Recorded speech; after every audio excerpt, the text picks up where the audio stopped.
आपके एलिमेंट का atomic number दिया हो तो आपको लोकेशन पता करनी है, तो फिर आप कैसे पता करेंगे? मान लीजिए 10 से ज़्यादा है, इससे इसलिए वाले तो आपको ऐसे भी पता होते हैं ऑलरेडी, ठीक है ना। नियॉन से स्टार्ट होगा 10, आर्गॉन कॉन्फ़िगरेशन बता रहा हूँ मैं सिर्फ 18, then krypton 36, then xenon 54, radon 86, right.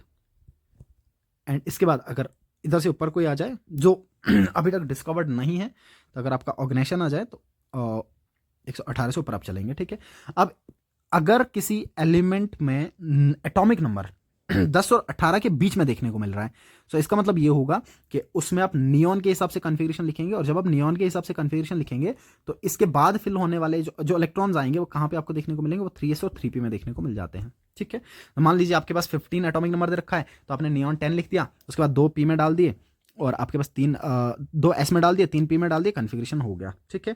अब कि लास्ट इलेक्ट्रॉन किस सब शेल में एंटर कर रहा है उस हिसाब से आप बता सकते हैं कि कौन से पीरियड का होगा। अच्छा, अगर 18 और 36 के बीच में कोई मिल रहा है, फिर आपको क्या करना है? सिंपली आपको एक शेल बढ़ा के चलना। सो ये 4s आ जाएगा। अब जब फोर्थ शेल आ गया तो डी भी इन्वॉल्व हो जाता है, then we have 3d and 4p, simply, ठीक है। क्रिप्टॉन आ गया, एक बढ़ा दीजिए, then we have 5s, and 5s आ गया तो then we have 4d and 5p।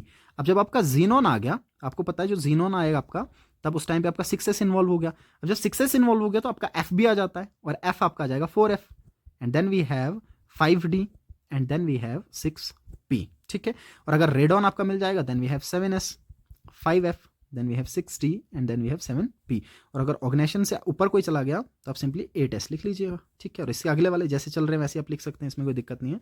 सो इस हिसाब से आप लोकेशन पता कर सकते हैं इजिली कि कौन से ब्लॉक का कौन सा होगा। अच्छा, ये आपके पीरियोडिसिटी के सवाल थे, और नेक्स्ट जो आपके क्वेश्चंस हैं वो आपके हैं